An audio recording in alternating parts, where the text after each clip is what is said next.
Dragi prieteni, bine v-am regăsit! Invitata mea de astăzi a reportat un succes internațional la prestigiosul concurs Neue Stimmen al soliștilor de muzică clasică, desfășurat în Germania.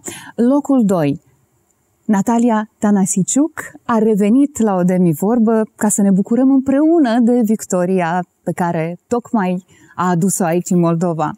Cum te simți, draga mea? Mă simt minunat și mă simt onorată să fiu Felicitări! Vă mulțumesc frumos! Sunt, de fapt, unica moldoveancă care a ajuns în finala acestui concurs. Un concurs extrem de important. A fost lansat în anul 1987, da? Descoperă talente și le ajută să pornească în drumul mare.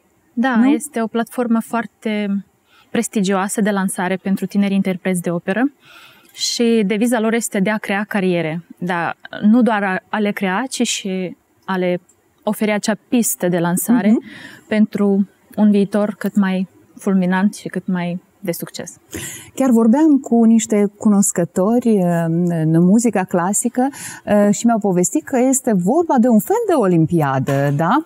Este într-adevăr o olimpiadă, pentru că suntem reprezentanții mai multor țări. Eu aș zice că de data asta am fost 26 de națiuni și noi suntem selectați în câteva probe. Deci nu este doar un noroc sau un succes să fie acolo și este într-adevăr o săptămână de exercițiu nu doar fizic, dar și vocal, dar și psihologic, de a rezista și de a face față acestor cerințe pe care ei ni le oferă și ni le cer. Tu nu ești pentru prima dată la Neue Stimmen, ai fost acum 4 ani, nu? Da, acești 4 ani distanță m-au făcut să muncesc și mai mult și să merg cu mult mai multă ambiție în fața juriului, dar a fost și un risc pentru că niciodată nu știi cum va suna vocea și niciodată nu știi ce obții până la un sfârșit, pentru că ziua nu este doar norocoasă, este și o zi obișnuită din viață, iar noi cântăreții suntem dependenți de toate cele care sunt în jur și niciodată nu poți să fii cumva sigur 100%, da, nu? Exact. Atunci riscăm și noi, și profesorii noștri, și managerii noștri și, de fapt, toți riscăm ca să mergem a doua oară. A doua oară trebuie să fii mai bun decât ai fost prima dată și mă bucur că mi-a reușit. Cu siguranță ai fost. Hai să vedem performanța ta din finală, excepțională, Tatiana Larina.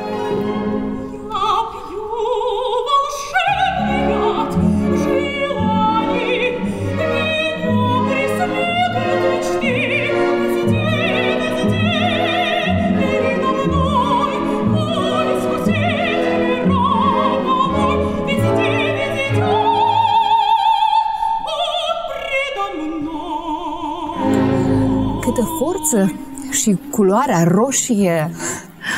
Da, alergând această ținută am încercat să reproduc, de fapt, scena finală din libretul acestei opere, unde ea apare într-o rochie de gală și are o culoare roșie, zmeurie bine și este o femeie în toată plinătatea. Aici este abia o fetiță care se îndrăgostește prima, dar cred că și ultima dată în viața ei.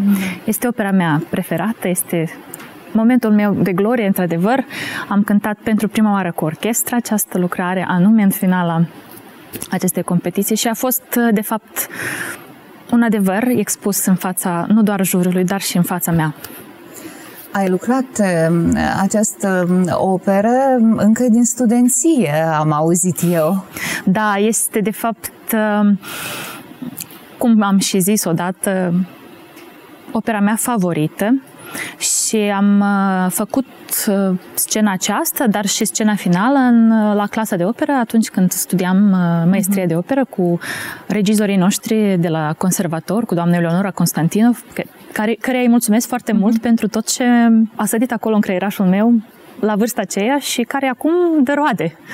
O simți altfel de la un an la altul? Absolut. Acum sunt în pielea ei, chiar pot să zic că sunt chiar o Tatiana care ar putea spune de la început până la sfârșit tot ce simte ea și pot și mai bine simți deja finalul, pentru că începutul îl simțeam cred că și atunci când eram mai tânără decât sunt și când eram mai apropiată de vârsta ei, dar experiența pe care am avut-o în acești ani îmi permite să-i dau un conținut absolut intim și absolut personal.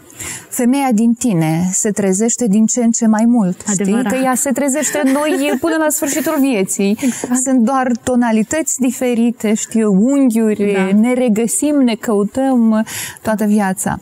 Pe lângă voce, tehnică, este extrem de important să te transpui în rol.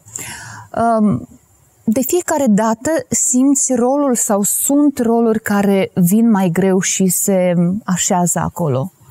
Pentru orice rol, indiferent cât de mic sau cât de mare este și cât de dramatic sau comic este, e nevoie de nu doar de a te documenta și a citi bine cărțile sau tratatele muzicologice referitoare la felul cum s-au compus și când s-au creat, dar e ca o a doua haină pe care trebuie să o îmbraci pe tine, dar să nu uiți și să o scoți. Să-i dai tu căldura și împlinirea, de fapt. Pentru că textul și muzica este aceeași, dar nu cred că se compară un artist cu altul. Și trăirea este alta. Da, și atunci și efectul este altul și personajul devine absolut altfel. Aceeași regie poate oferi zeci de caractere care sunt, de fapt, diferite și nici de cum identice, chiar dacă textul și muzica este clasică, este universală și este pusă, nu poți să schimbi nimic, dar tu îi dai conținutul tău și asta este ceea ce mă farmică în operă și ceea ce mă face să o iubesc cum n-am iubit-o vreodată. Zi-mi ce se întâmplă la modul practic. Fiecare interpret vine cu propunerea lui pentru acest concurs și juriul deja acceptă sau nu acceptă sau cum se întâmplă? Este într-adevăr foarte complicat concursul acesta pentru că, ca și oricare altă competiție, este nevoie de un repertoriu pe care îl trimiți și îl propui tu juriului cu aproape jumătate de an, dacă nu mai mult, înainte de a face prima preselecție.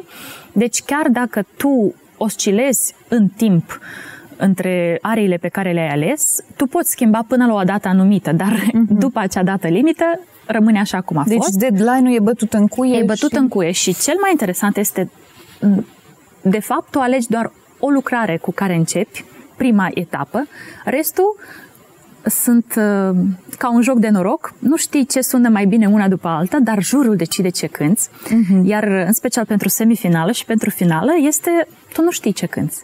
Tu știi că tu le ai pe cele 5, dar nu știi care și de când fapt, afli? exact înainte de... Deci ni se spune cine trece în semifinală și ni se spune tu vei cânta aceasta. Și tu poți să ziua dai... aia sau măcar cu o zi înainte, ca mâine să fie repetiția, da. Dar câteodată tu ești pus să alegi într-un repertoriu existent. Adică ei au un program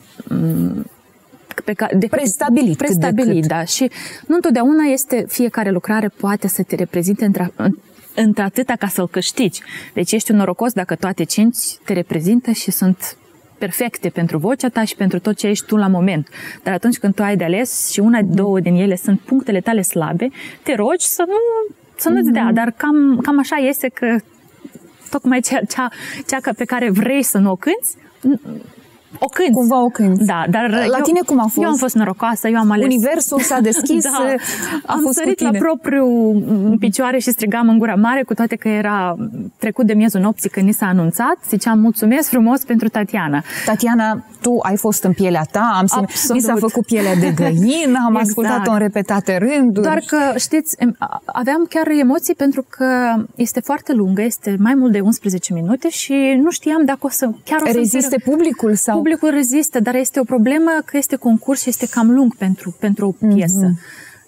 Și aveam emoții că nu-mi vor permite, adică că nici nu-mi vor da această arie pentru că e prea lung. Dar stelele s-au aranjat pentru mine în favoarea mea. Ce mă bucur pentru tine. De fapt, e un fel de deschidere de drumuri, cum ar spune pe la noi, nu? Da, s-au deschis, deja resimțim efectul, deși au trecut câteva săptămâni.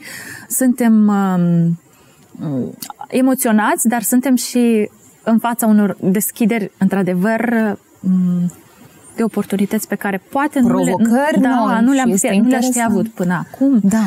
Și se întâmplă contracte noi, se întâmplă turnee. Cum sunt cooptați cei care au câștigat acest concurs? Suntem propuși pentru alte audiții, deși chiar agenta mea a fost sunată peste câteva zile, ni s-a propus un rol care este prea devreme pentru mine și noi eram absolut provocați de chestia asta, dar am refuzat cu un mare respect față de vârsta mea, care nu permite așa. Trebuie să-l mai coci un pic, nu? Chiar și fizic este nevoie de o pregătire mult mai bună și de o vârstă puțin mai, care să fiu rezistentă la toate. Și eu nu vreau să fac niște pași neasumați și atunci... Dar asta este, aveam câteva audiții programate pentru luna care vine și suntem în prag, cu multe care se vor întâmpla. Mult de muncă, dar foarte interesant. Da, și asta contează. Mulțumesc și sorții și lui Dumnezeu că mi-a dat putere să rezist acestei provocări. A fost foarte complicat. O săptămână, într-adevăr, de stres și de provocări, nu doar, cum am și zis, vocale sau fizice. Zic să vedem o bucată și din concertul de gală.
Care a fost cel care te-a emoționat mai mult dintre concurenți? Noi toți am fost deosebit de puternici. Din cauza că am repetat aproape o zi întreagă și eram obligați să stăm acolo să ne ascultăm unul pe altul, pentru că nu știam în ce moment ni se va lucra aria noastră sau piesa noastră cu care vom prezenta țara și pe noi înșine. Noi eram deja familiarizați unii cu alții. Nu eram nici de cum mirați de o interpretare sau de alta. Toți, absolut toți. Eu aș zice că toți 43 ajunși deja acolo eram foarte și foarte buni. Cum ni s-a spus și la început, voi toți sunteți câștigători odată ajunși aici. Da, dar foarte diferiți. Da, și farmecul acestei competiții este că sunt toți tineri, deci este... Da, este până în 30 de ani, nu? Exact, și asta și este vocile noi, vocile tinere și avem și un risc, sunt voci tinere de 23 de ani, sunt voci tinere de 30 de ani și nu poți ști care va fi mai norocoasă astăzi? Cel care este mai tânăr sau cel care de fapt este mai gata pentru... Ce a arătat? Experiența contează? Eu sunt sigură, da. Cariera mea nu a fost una spontană și nu este una spontană. Și zi de zi tot ce am acumulat, fără de această experiență, nu știu dacă aș fi putut spune că sunt gata sau pot să fac asta. Noi suntem oameni ai riscului, dar și oameni ai sufletului, suntem foarte sensibili și limita aceasta este foarte subțire. Și putem să pierdem controlul într-un moment care ne va decide viața. De aceea trebuie să fim foarte asumați în toate deciziile noastre. Da. Exact, da. Draga mea, apropo de sensibilități, ai primit felicitări? Te-au felicitat autoritățile moldovene? Ai adus o medalie pentru țară? Din păcate, nu am primit nicio felicitare și nu cred că a ajuns la un nivel cunoscut de oamenii de aici din Republică, cu toate că am anunțat și cu toate că sunt unica, repet, moldoveancă, care a ajuns și s-a calificat în această finală. Dar mă ierți, există rețele de socializare. Exact. Oamenii se pot documenta astăzi. Foarte ușor, da. Dar eu cu mândrie am pus alături de numele meu și numele Moldovei și oriunde merg, spun cu mândrie că sunt din Republica Moldova și sper că și ea se mândrește cu mine. Cine știe? Poate se pregătesc, poate se documentează și vine și felicitarea. Întotdeauna e bine să dăm credit, știi? Da, niciodată nu e târziu, mai bine mai târziu decât așa niciodată. Este. Tu muncești extrem de mult. Ai venit acum într-o scurtă vacanță, dar eu știu că mergi la conservator și iei lecții. Da. Te-am urmărit.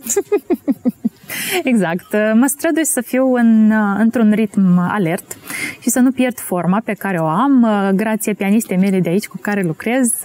Ea mă ajută atunci când sunt acasă și eu zic că niciodată nu trebuie să te oprești din studiu și perfecțiunea nu are limite. Nu are limite. Deci, da, îți permiți câteva zile pentru un respiro, dar cu cât mai mult muncești, eu nu știu, eu nu pot trăi fără ca să cânt și mai ales această competiție mi-a dat cu adevărat aripi și un imbolt de a lucra și mai mult și mai mult. Dar avem și un repertoriu de pregătit pentru stagiunea care urmează. Spune-mi unde stai în general, în ce capitală europeană de această dată? Următorul meu punct pentru care am optat de data asta pe Mapamond este Londra, alături de soțul meu și alături de agenția care mă reprezintă. De acolo îmi voi lua zborul spre toate destinațiile pe care le am în agenda și cred că acolo este la moment opțiunea cea mai bună pentru a fi mai aproape și de cei mai buni coach în materie, în stil, în canto, de ce nu. Dar și acolo până ce sunt în rezonanță cu acest oraș. Am înțeles eu că atât prezentul cât și viitorul apropiat este ancorat la voi în muncă. Da, eu sunt un om al teatrului și am înțeles că fără de asta nu pot trăi, dar ca și orice altă meserie își are sacrificiile ei, de aceea încerc să combin în cel mai frumos și în cel mai posibil mod ce fac, cum fac și să fiu într-o tonalitate confortabilă pentru mine și cu sufletul și cu fizicul și cu vocea mea, care de fapt mă reprezintă. Soțul tău la fel a rămas în muzică, nu? Da, mai face și muzică, dar mai și lucrează în alt domeniu, dar este cu inima atunci când cânt și eu și se străduie să fie într-o tonalitate cu mine, vine la toate spectacole, așa cum am și zis. Urmează și mai frumos să fie pentru că voi fi în diferite țări și asta este și un motiv de a călători și un motiv de a ne aduna și sper să o aduc și pe mama peste tot unde voi cânta. Deci într-adevăr, au fost 2 ani de descoperiri pentru mine, am fost și în China, am fost și peste tot și sunt o fericită. O norocoasă, da. Bun. Te întreb cum a reacționat mama, deși intuiesc, ca orice mamă, dar poate aveți niște detalii mai, știu eu, picante, dar când i-ai spus, de unde a aflat? Competiția, de fapt, era transmisă live și puteau să urmărească live, deci asta era încă un risc, pentru că știam că ne urmărește toată lumea. Lumea privește, toți cei interesați sunt pe fază și ne urmărea toată lumea, într-adevăr, dar eu am interzis să privească în momentul când cânt. Da, îmi dau seama că încărcătura este dublă și atunci... Nu voiam, da. Și exact după ce am cântat prima arie și exact după ce am cântat a doua arie, le-am spus, puteți să urmăriți acum, să dați înapoi, să vedeți, dar decernarea au văzut-o online și au aflat împreună cu mine că este premiul 2, dar maica mea, scumpă de ea, cred că a stat trează până la 4 dimineața, tot scriindu-mi mesaje și tot spunându-mi, nu putea de emoție și nu putea de fericire, pentru că a știut cât înseamnă această competiție pentru mine. Și spiritul tatălui, de acolo, din ceruri? Exact asta mi-a zis. să te audă tata tău acum, să te audă cum ai cântat și să... Dar te aude, cu siguranță. Da. Zice că ar mai muri încă o dată, s-ar trezi și ar mai muri încă o dată pentru asta, ca să te mai vadă așa. Să știi că în ultima perioadă mă obișnuiesc cu ideea că nimeni nu moare, că cumva schimbăm corpuri, schimbăm universuri, știi? Iar sufletul este etern, de fapt. Și când înțelegi aceste chestii, este mult mai ușor și mai interesant să trăiești, zic eu. Aveți dreptate, da. Întotdeauna sufletele dragi ne sunt alături în inimă și le simțim ca vii. Adevărat. Că de fapt sunt vii. Ai fost la Bălți, la mama, da? Cât ai stat acolo? Câteva zile, nu am stat foarte mult, dar am fost de 2 ori și de 2 ori am făcut surpriză, nu știa că vin. Asta nu de 2 ori, că data trecută la fel i-ai făcut surpriză. De câteva ori, da. Da, ea deja mi-a zis 1, 0, 2, 0 și nu știe, deja numărătoarea nu mai este posibilă, pentru că de fiecare dată nu-i spun când vin și fac un moment spontan de care ea se bucură. La început era speriată sau cum a reacționat? Doamne, nu ți-am făcut zeamă, nu ți-am făcut plăcinte. De ce? N-am făcut culțunaș, iată, la noi, care este mâncarea mea preferată, și ea zicea, nu, dar n-am nimic de zic, eu am venit cu ardei umpluți. Și am făcut noi masă din ce am avut, dar am venit eu cu Dar este bine acolo să construiești fiecare colțunaș, știi? Da. Și mai discuți una alta și energiile se perindă și se intercalează. Asta e. Mânuțele ei de aur au făcut, până seara erau făcuți și i-am luat și cu mine. Că le-a reușit pe toate, ca orice mea de aur, o iubesc foarte mult. Și va călători alături de tine. Da, i-am promis, deja i-am și spus, deja mă uit și la bilete. I-am zis să-și pregătească cele mai frumoase emoții pentru a descoperi, pentru a se întoarce în Praga, pentru a mai revedea Lisabona, pentru a veni și în Zurich încă o dată, și debutul meu la Salzburg va fi într-adevăr și pentru ea un moment de excepție. Când va fi debutul tău la Salzburg? Este în iulie anul viitor, cred că la 2 zile după ziua mea de naștere, așa că eu sărbătoresc ziua mea de naștere acolo. Nu este un rol foarte mare, dar este un rol important și este greu de găsit o voce pentru acest rol în opera Electra de Richard Strauss, și este într-adevăr o provocare pentru mine și sunt deja un oaspete, deci nu mai sunt niciun fel de tânăr artist, nu mai sunt niciun fel de afiliat operelor. S-a schimbat statutul, felicitări deja, și pentru asta. Exact, vă mulțumesc frumos, am muncit foarte mult și eu mă bucur că pas cu pas, dar spre o destinație cu siguranță fericită.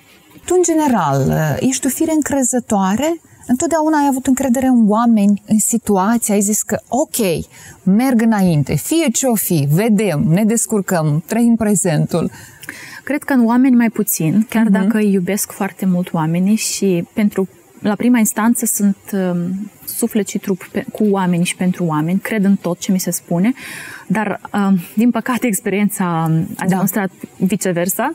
De atunci, cu ani am încercat să fiu mai puțin credulă, dar să păstrez acea puritate în mine, să nu menesc ceva rău, dar să merg cu inima împăcată și curată, totul va fi bine. Da, eu tot timpul zic, mergem înainte, fie ce-o fi, reușim, dacă nu astăzi, mâine, dacă nu mâine, poi mâine, dar ajungem acolo unde trebuie.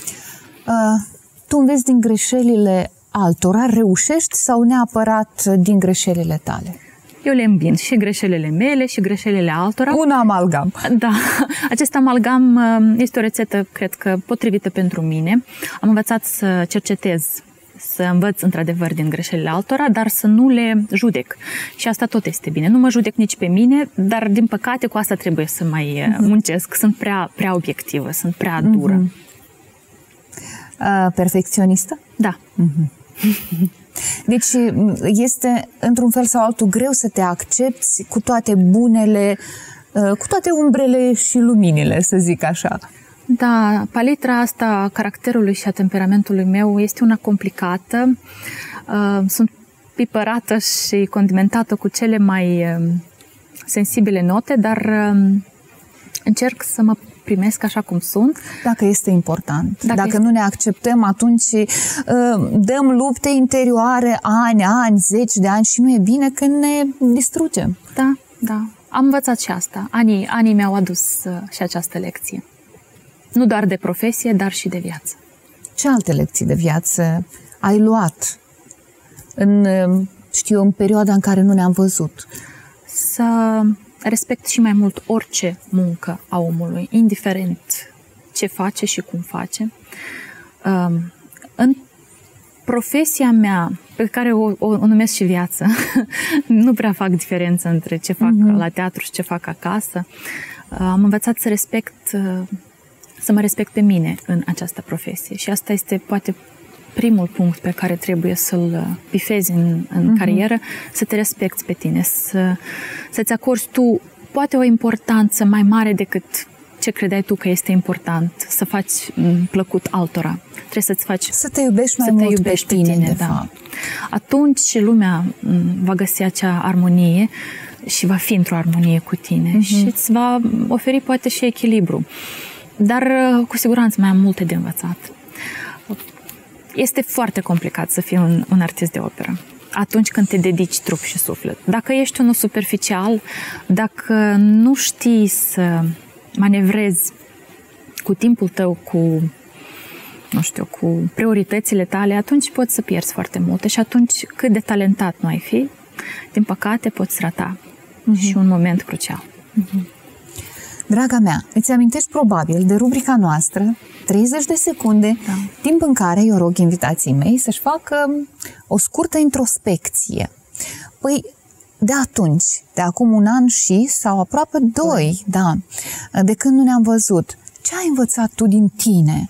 Și cum este Natalia Tanasiciuc? Sunt o fire mult mai răbdătoare. Iubesc oamenii și mai mult decât îi iubeam, dar niciodată nu îi apropii la o distanță care ar fi una de risc. Îmi plac florile, îmi plac culorile, muzica, teatrul, citesc tot mai mult, iubesc. Frumos. Culoare cu culoare, fir cu fir, îmi cos un destin pe care în care sunt fire și de aur și de argint, și mai negre și mai colorate, dar sunt, cum am și zis, sunt predestinate, dar sunt muncite. Sunt o carieră zidită pas cu pas, dar și dorită de mine. Așa cum m-am visat eu așa mică, făcând concerte pe o taburetă în fața celor dragi. Cumva reacționez altfel la, situații imprevizibile, poate neașteptate, poate care nu s-au produs așa cum le-ai gândit. Da, sunt o fire, cum am și spus, mult mai răbdătoare astăzi. Ceea ce eram eu chiar și 5, chiar și 2 ani în urmă, s-a spulberat, dar în sens frumos. A devenit mult mai puternic și mult mai rezistent la toate furtunile vieții. Da, dacă nu se întâmplă așa cum îmi doresc, mai plâng, recunosc, mai plâng și în pernă, dar a doua zi nu-mi spui că am plâns. Sunt aceeași... Dar e bine să eliberăm, știi? Da, și pentru noi este foarte important. Altfel ne închidem și nu mai suntem adevărați. Este o formulă magică cântatul, pentru că este vorba de energie și o energie care nu doar se dăruiește, dar care și se primește. Și acest circuit este un schimb util de energie. Așa de frumos și așa de plin, cum nu poți, chiar și dacă ai avea un încărcător la o priză, nu vei reuși așa să te mobilizezi și așa să te stimulezi. Și nu e vorba doar de aplauze și nu e vorba doar de scene, este vorba de această conexiune cu publicul. Și o simți, nu? Da, și este imediat. Este nevorbită, este nespusă, poate chiar neprivită.